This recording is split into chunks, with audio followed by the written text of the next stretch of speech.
The last album we're going to cover, I think famously for a lot of people, is known as the album that finished number one in the Yeah. Rolling Stone Readers Poll of 1991, one spot ahead of Nevermind by Nirvana, Bandwagonesque by Teenage Fanclub. Matt, I think you get this bio, right? Yeah, and it's Spin's album of the year in '91.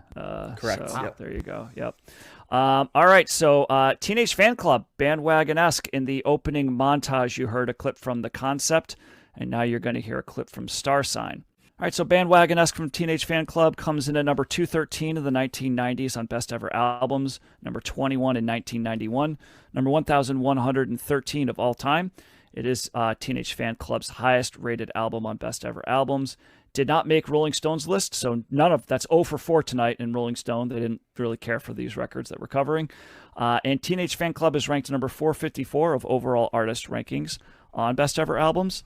And so, little information on the band. They're from Scotland, and they were formed in Glasgow in 1989 by Norman Blake on vocals and guitar, Raymond McGinley on vocals and lead guitar, and Gerald Love on the bass. And shortly after they formed the band, their original drummer left, and they got Brendan O'Hare to join, who plays drums on this record. And like I said, this is the first time we're covering them. This is their third album, released on November 4th, 1991 in the UK, and November 19th, 1991 in the US. So it just celebrated a birthday. Happy birthday, Bandwagonesque. They have a total of 12 studio albums. I was surprised by that. For some reason, I thought that they only had a couple albums and then they were gone. But they are still around. Their most recent was 2023's Nothing Lasts Forever. It was just a couple of months ago that album was released. Genres that this band is considered to fall into include alternative rock, power pop, indie rock, jangle pop, and noise pop. Influenced by Big Star, big surprise, Dinosaur Jr., Sonic Youth, The Byrds, Buffalo Springfield, Joy Division. Orange Juice was listed as an influence of theirs. The Kinks, Neil Young, Crosby, Stills and Nash, The Beatles, Beach Boys, New York Dolls. Contemporaries include Matthew Sweet, Sloan, Fountains of Wayne, the Goo Goo Dolls, Nirvana, REM, Buffalo Tom, band I haven't heard of in a while. Then the Gin Remember, Blossoms. they were in My So-Called Life. Remember, that was who Yeah. they went to go see, Buffalo Tom. Yep. Yep. And the Gin Blossoms. And artists that they indicated that had followed this band include Travis, Radiohead, Elastica, Weezer, Death Cab for Cutie. Their highest charting single was actually Star Sign, which reached number 4 on Billboard's Modern Rock Tracks. I have a hard time sometimes finding the highest charting single because it's not always the Hot 100, which encompasses all of the songs. Sometimes it's the specific genre, but Star Sign did make number 4 on the Modern Rock Track chart. And as we said before, this album was ranked number 1 in 1991 by Pitchfork, ahead of Nevermind. Maybe it was Spin as well. Actually, maybe it was just Pitchfork. This is like the start of the hipsters, I guess. With Yeah. this album, it seems like. Based on these rankings. So I've got some interesting stories about this record. One of them has to do with the album cover, which you guys might have noticed is just kind of being very bland. It was intentional. It's just like a pink background with a bag of, it looks like a bag of money with a bag of cash, and it's basically was like clip art that that one of the band members' girlfriends, Cheryl Fitzgerald, just put together and just slabbed it on there. It was supposed to be kind of a commentary on the music business or, what have you. But they ended up getting sued for copyright infringement by Gene Simmons of Kiss, because apparently Gene Simmons wrote to Geffen Records and said that, you guys are publishing this picture and I own the copyright to a bag of money with a cash sign. So What? So yeah, that's Gene Simmons. That's a whole thing. This How is a did rabbit Gene hole. Simmons get a copyright on a bag, like a bank robber bag of money? Yeah, it's like being an old-timey bank robber, Yeah. like with the mask and stuff. There's a little rabbit hole you can go down and look at the things that Gene Simmons has either copyrighted or tried to copyright. One of the things that he did try to copyright was the devil horn sign, which he claimed that he invented in a 1974 Kiss concert.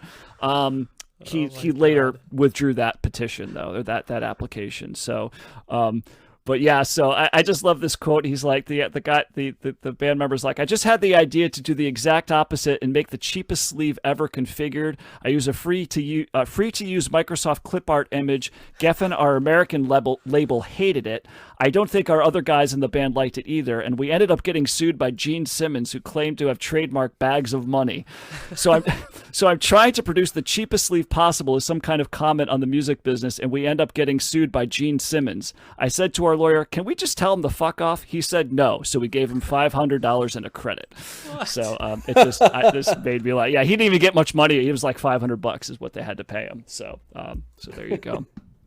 Gene, I tell you guys, John, you're right. Kiss keeps making it into the bios. They're just in one way, shape, or form. They are always there. They're like Z-Lig. A couple other things. The liner notes to the 2009 Big Star box set, Keep an Eye on the Sky, said that Bandwagonesque was, quote, an album so enthralled to Chilton Bell and Company that some critics have taken it to calling it Big Star's fourth.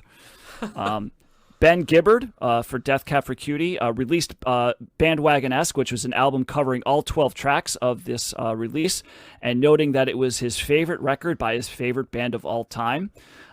Teenage Fanclub was also regularly name-checked in interviews by Kurt Cobain, who just described them as, quote, the best band in the world. And Liam Gallagher in the mid-90s of Oasis called the band the second best band in the world. Of course, second only to Oasis. So that's pretty much like saying they're the best band in the world with Oasis. Yeah. So lots of, Josh, you're right. There's a lot of underground, this is a band that got a lot of, this is like a band's band kind of thing, it seems like.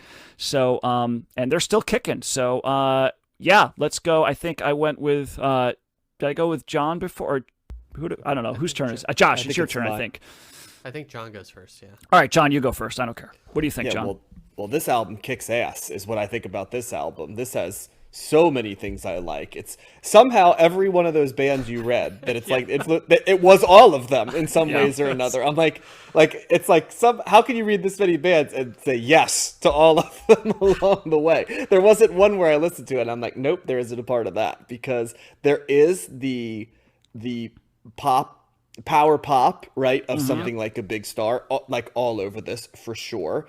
There's and that would this is also in the lineage of bands we're going to start listening to in the early 90s. Like the Lemonheads is another band that pops out, who's sort of similar. We did Matthew Sweet before, and certainly there's elements of what he was doing on this as well. But then there also is a little bit of the distortion that you think of with, you mentioned Sonic Youth in there. So there is a little bit of the sort of the bass grooves and the grooviness of something like Orange Juice that you mentioned. The nostalgia sound of something like the Kinks is in that. So like all of those things you're mentioning, I'm like, yeah, it's like bits and pieces of all of it. But most of all, it's just a really consistent, really enjoyable album. It never gets boring. They do different variations of writing choruses and different. Sometimes they get there quickly. Sometimes they draw it out. Sometimes they layer it with feedback. But there's always a prettiness to what they're writing. And it starts off with a great opener, the concept, and then it's just boom, the concept into Satan in December, into What Do You Do to Me. All just excellent songs, and then it just keeps going, because Star Sign, Metal Baby, it's just like one after another great song. And the way this album sound, the guitar tone on this album, I really appreciate. It's a very warm, inviting tone, but not warm, inviting in a boring way. It's in the early 90s alt-rocky type way. It also has a little bit, interestingly, to me, sonically, a little bit of the tone of some of those distorted bands that we listen to, like My Bloody Valentine and Jesus and Mary Chain at times. Like there were parts where I'm like, oh, there's a little bit of the vocals got pushed. The vocals sometimes get pushed to the front, right? And then sometimes they're pushed to the back as well. And from song to song, as I listened to it the first time, I couldn't quite figure it out. But the second time, I'm like, oh, one of the interesting things about this album is where the vocals are placed. And then the layering of the vocals, sometimes it's layered harmonies, but it's the same singer. Sometimes the layered harmony are two different voices. Sometimes there isn't a harmony, so it's just the straight ahead voice. I just, something about the production of this album was really interesting and appealing to me. Very clean, but also clean, but not sterile clean. More clean in that it sounds great, but there was a little bit of dirty around the edges. Now, you mentioned later a band like Fountains of Wayne, right? And basically anything that was done by the the main songwriter, the guy who did That Thing You Do, and Adam Schlesinger, right? Yeah, that definitely tone wise, right? That there's a little bit of a shared sound of what that production sounds like. Yeah, I can get why this band was so popular, because they somehow managed to be full indie cred, but also with aspirational levels of pop music, which kind of so many of those people you mentioned, that's what they were shooting for. Yeah. How can we stay edgy and underground, but also appeal to the masses, right? And isn't that kind of what the story of Big Star is, right? Like, how does a band that seems to sound this much like the mainstream somehow stay underground and they become a cult hero? And this band probably is that long continuation of, Badfinger, Big Star, The Replacements. Now that they're all these bands, right? That you're like, how did they not get bigger than they were? So this one gets a strong thumbs up for me. I really enjoyed this album. Yeah, I'll echo that sentiment. This album kicks ass. This album's like practically made for me. It's like someone in a lab took all these other bands, like put them in a pot, and for a band that I never heard of, it was like really, really a pleasure to listen to. I think I agree with you. I think the first 6 songs are like unbelievable. It's like listening to this album was like the first time I listened to Big Star too. It was like, where have you been all my life? Like, and I heard Matthew Sweet a lot in this album too, especially since we just listened to him recently. The Byrds too. I think Weezer kind of took some elements from them on this as well, like in the concept. I always wonder if we went back and listened to the Byrds, Josh, because you didn't like them at the time. Right. I feel like if you went back and listened, you'd be like, what the hell was I thinking? I like this way better. Yeah, that might be something that you regret or change your mind on. Since literally everything inspired by the Byrds you've loved. I know. I don't know what it is. And obviously Beatles-esque Kinks. I got some Arctic Monkey vibes off of this too. Maybe just because they're in the UK also. I don't know. But they're not as... Arctic Monkeys are more like hard rocking than this band is. But this album was just immediately like hit the dopamine for me. Listening to is like pleasurable all over. I found, despite it was a little repetitive at times, but it just was like so catchy to me, and it really, whatever this is like in my DNA, I guess, or something. It's like I said, it's made for me in a lab. It's the alchemy. Yeah, I have no bad things to say about this album. I think if I had one thing, maybe the first half is stronger than the second half, but still, it just is so high that it just carries me through the rest of the album. And it's also fairly short compared to some of the other albums. So that also helps. But yeah, this is, it's hard. I'm not doing a good job of describing like what the songs sound like. I agree, John. I think too that they put enough like distortion and kind of fuzz effects and some of that other stuff and play with the vocals.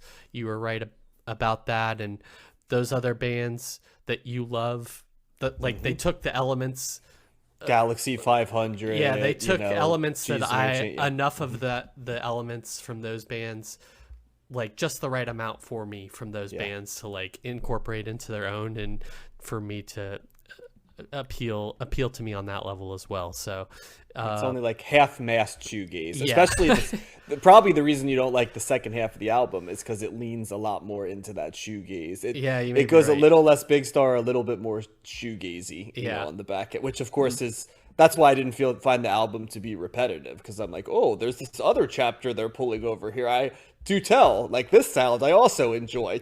I like your whole menu. So, Yeah. So yeah. Yeah, they're like adjusting the levels on like different things that they like and like make it sound different on the album. So yeah, thumbs up for me. I am excited. Do I think it's the best? I mean, I wasn't there 91 to vote in these polls. Do I think it's the best album of 91? I don't. Probably not, but it's the best album of right now for me. So thumbs up. Yeah, so I do remember the concept when that came out. I was on MTV, and I do remember liking that song. The band itself didn't really. I didn't really, go out of my way to like listen to them. Even though I think my brother did own this record, but I never like reached for it or like tried to listen to it. I kind of just was a toss away. And I really wish I did, because I think I really liked listening to this record. I'm with you guys. I thought it was great, and I think I would like it even more if I had this would have been a great album to get into, like really get into as like a 13, 14, 15-year-old kid, Mm-hmm. And I think that there's just so many things to like here. I agree. The production's great. It's a lo-fi, fuzzed out, kind of primitive sounding production at times, but it just fits so well with what they're doing with the melody, and it is kind of like the shoegaze thing, right? That you've got, Yep. some of these bands doing like something like the Heart, was it not Hard Candy? What was the Psycho Candy? Psycho Candy, thank you. Yeah, so it's kind of like that, where it's like this really, and that sound was definitely more kind of, I don't want to say aggressive, but it was more prominent. It was a louder sound, right, than this was maybe, but still like a lot of melody, and this is kind of in that realm as well. And Absolutely nothing sounds like this nowadays, too. Like the last Yeah. 15 years of production, they've moved away from everything this sounds like, and that's not always a good thing. No, it's unfortunate, because I love that marriage of like the cheap, or the low production, the low, it's a very Gen X kind of sound too. At the same It time, sure is. it's like the lazy kind of like, we don't care, whatever. Yeah. I don't care what it sounds like. Just let's record it and go out and get a beer. You know what I mean? It's just like rush through kind of thing. And but undercutting all of that is just really good melodies. And the other thing too is, I didn't realize this until I was intrigued by the whole Ben Gibbard thing, and I did listen to a little bit of his version of this, which sounds exactly like what you think a Ben Gibbard version of this is, right? It's just like, yep, that's I don't dislike that's Ben Death Camp for Gibbard. Cutie, but inferior would be how I would Yeah, describe what I would think it's that not. sounds It's like. an interesting take on it, but it's not as good as this. And he would admit to that as well. He's just trying to do he's paying homage, if you will. But one of the things that he was talking about when he was trying to record this record was how hard it was to figure out all the harmonies that were happening. And he's like, the Yeah, more I he can see dug that. into it, he just had to replay over and over and over again certain parts, just what note is that guy hitting. And I think part of the reason is because of that low production, that it's so set in the back that it's hard to pinpoint that. And Well, it's then all what I talked about in mine, right? You don't know who's harmonized. Is it the same Yeah. guy layered? Is it like, what the hell's going on? And then because sometimes it's in the back, you're like, what is that? Like, am I Right. hearing this correct? Yeah. Yeah, So I get it. so I knew that there were harmonies in there, but then when I knew to look even further for it to figure out what he was saying, I was like, yeah, okay, there's a lot more happening in there, and I think that maybe repeated listenings help you see that, because initially up front you're just kind of getting like low production distorted guitar is kind of like the main aura or sound that you're getting, but I just think that this is just, it's same thing that you guys are saying. It's taking a lot from a lot of bands that I really like already, and just putting it together for their own thing. It does have that early 90s alternative rock sound that became very prominent and prevalent during that time. The Big Star thing was just jumped right out with December, particularly with December and What You Yeah. Do to Me. I'm like, that sounds like Alex Chilton, like What You Do to Me is like totally like, it seemed like a cover from Big Star, but just really good stuff, just good melodies. And I love the way it ends. This music is just it kind of stands out. That's probably the most produced. It's not as fuzzy or whatever, and it's just an instrumental.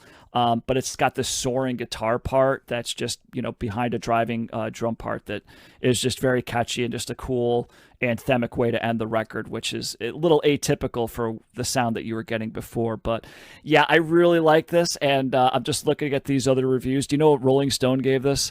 Freaking 2 stars.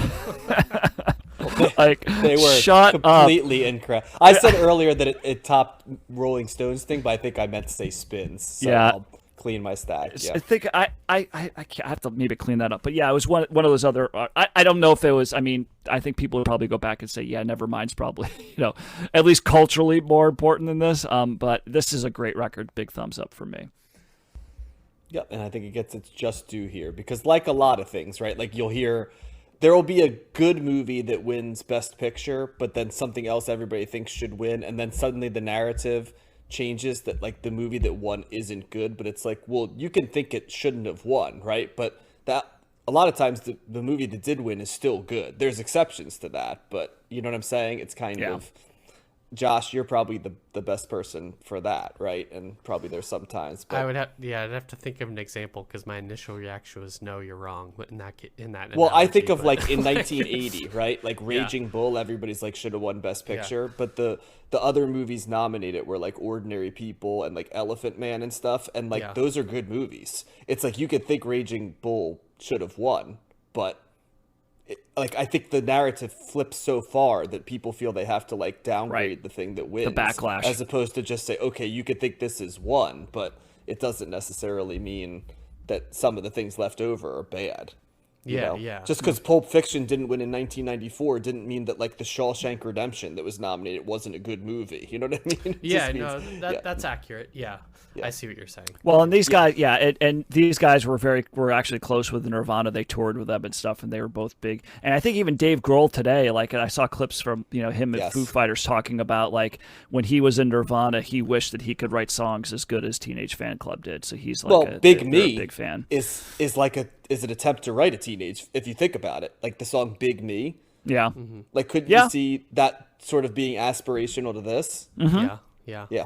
So I guess from my perspective, like Teenage Fanclub, I didn't know them. I feel like the cultural footprint has not lasted for them in terms of like compared to Nirvana, at least, in terms of impact. Not even close. Not at all. No, most people couldn't tell you even know what Teenage Fanclub was, that they were even a band. But unfortunately, there became a moment where it kind of became the thing was, can you believe this band? Like, was more important than, and I hate that narrative because it's like what I call like strong desire to make a list world now, where everybody feels like they have to quantify everything as the black and white of it. You know what I mean? Like this, like, and oftentimes, let's be honest, how often is there a major difference between 1 and 7 on our lists of top 10 albums? You know, is it really that there's that big a difference? It's like, no, basically for all things considered, when we're going to cover 600 plus albums, you know what I mean? Through the show so far, if we made a list of our top 40, the thing they're all going to share in common is that we'd want to listen to these like all the time. So, like even last week when we had 4 albums we loved, right? Like I didn't even feel the need to necessarily rank them, 90s are going to be hard to write. If we're doing like 10 or even 20, it's going to be like, geez, what am I going to put in there? Because there's a lot, but I'm jumping on the bandwagon-esque for Teenage Fanclub. There you go. Strong thumbs up for me. Yeah. So you didn't know this before, did you, John?